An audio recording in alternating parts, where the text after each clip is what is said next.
ya. Hari ini Ibu bakal jelasin tentang cara mencari peluang dari suatu kejadian. Oke.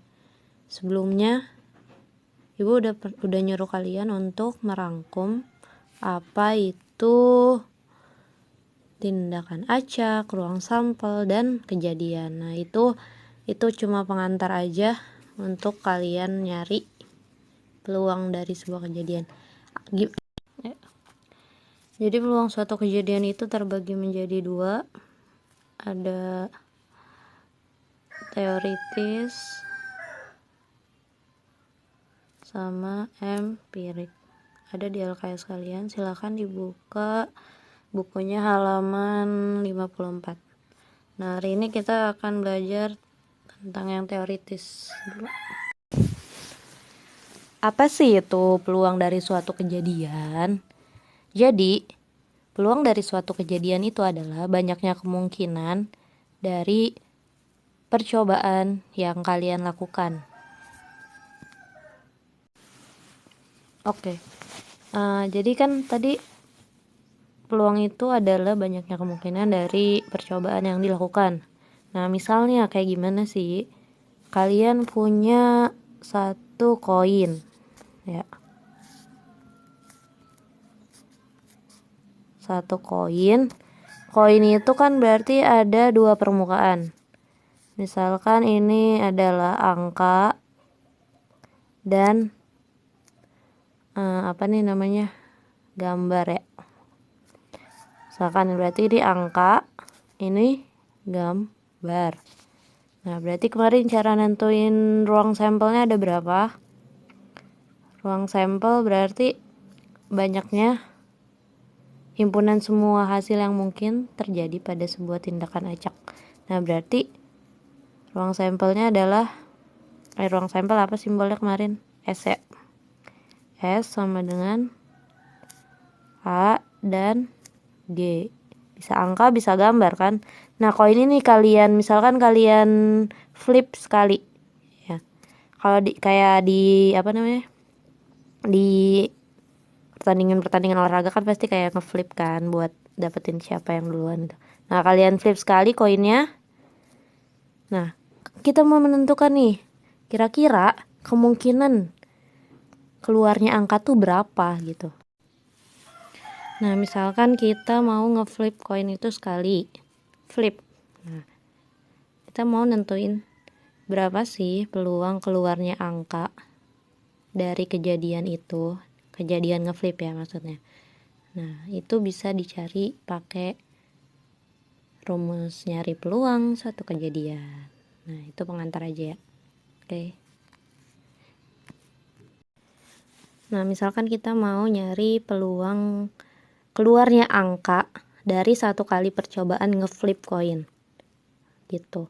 Itu bisa dicari nanti pakai cara mencari peluang suatu kejadian ya.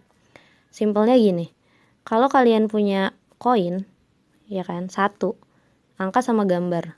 Nah, berarti kan ada berapa sih kemungkinannya atau berapa sih ruang sampelnya? Ruang sampel itu kan banyaknya total kemungkinan kan, 2. Berarti angka sama gambar. Kalau ada ini kan berarti NS-nya berapa, banyaknya kejadiannya 2. Nah, berarti kalau keluarnya angka aja berapa kemungkinannya? 1 dari 2, iya nggak? Iya kan? Karena kan angka itu ada 1. PA kita simbolkan ini sebagai PA. Ya, simbolnya nanti PA ya.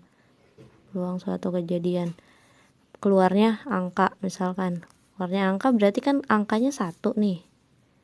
Ini 1, ini 1. Angka 1 gambar 1 kan. Nah, ya udah, berarti keluarnya angka 1 dari 2, ya enggak? Atau misalkan kita cari peluang gambar. Peluang gambar juga kan berarti kalau satu koin, gambar yang bakal keluar kan cuma ada 1 kan, nggak mungkin ada 2. Berarti gambarnya kan 1. Dari berapa kemungkinan? Dari 2 kemungkinan. Berarti adalah 1/2 atau 0,5, ini 0,5. Atau kalau dijadikan persen berarti kan ini setengah-setengah. Kalau totalnya adalah 100%, berarti angka itu 50% dan gambar juga 50% atau setengah dari kemungkinan. Setengah dari total kemungkinannya gitu. Jadi 50% keluarnya angka 50%, keluarnya gambar juga 50%, 50-50, jadi nggak ada yang lebih dominan gitu. Ini pengantar aja. Oke. Nah, kalau rumus untuk mencari sebuah kejadian dari suatu percobaan itu adalah PA sama dengan NA per NS, dimana PA itu adalah, berarti kan ini nilai peluangnya ya.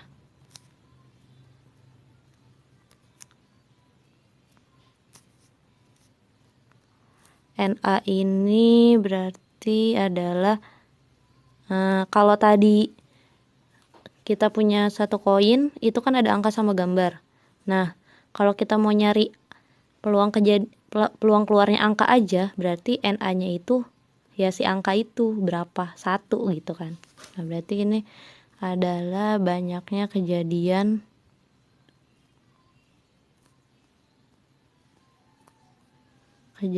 A.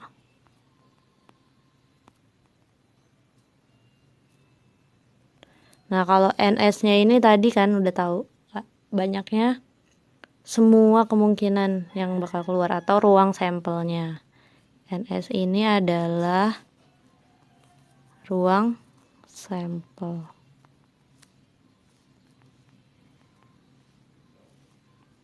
Dah, sampai sini. Silakan kalian tulis dulu. Ya, tapi jangan berantakan, tulisnya yang rapi ya. Ya, kita masuk ke contoh ya. Contoh yang pertama, misalkan pada percobaan pelemparan sebuah dadu, tentukan peluang kejadian muncul mata dadu kurang dari 3. Berarti sebelum kita nyari nilai peluangnya, kita harus tahu banyaknya peluang sama banyaknya ruang sampel. Nah, kita cari banyaknya ruang sampel dulu. Banyaknya ruang sampel dari dadu kemarin berapa? S-nya berarti dadu itu berarti matanya ada berapa aja? Berapa? 1, 2, 3, 4, 5, 6 ya.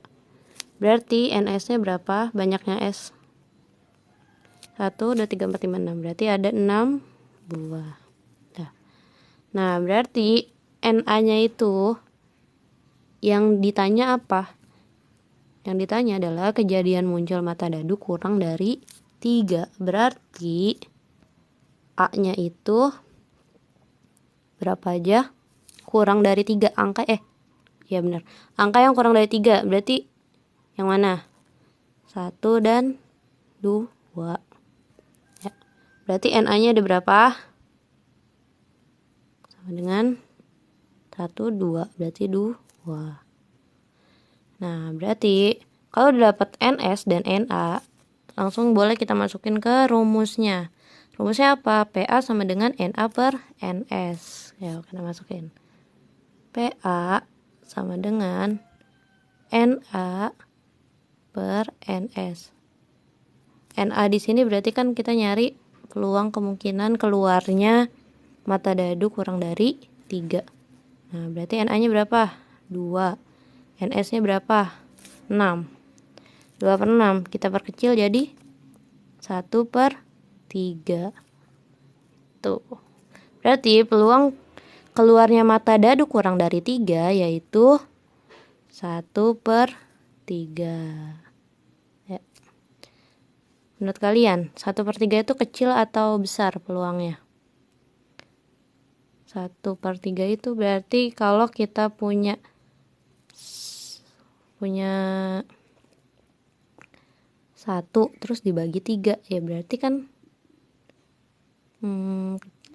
nggak terlalu besar ya. Kalau jadi nilai peluang itu berkisar antara 0 kurang dari sama dengan nilai peluangnya kurang dari sama dengan 1.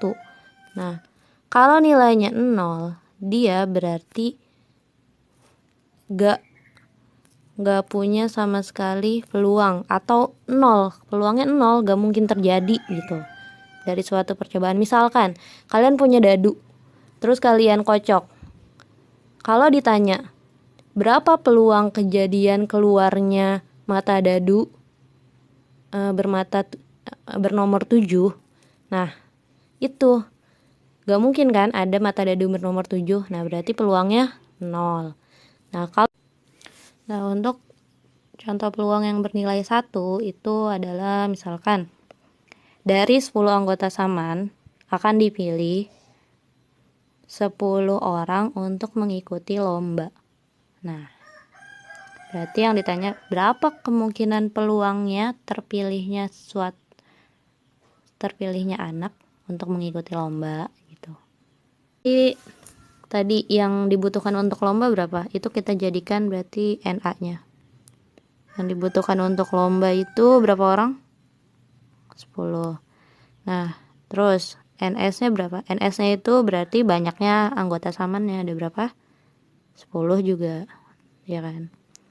Nah, berarti peluang kemungkinan anak yang terpilih untuk lomba adalah NA per NS. NA-nya berapa?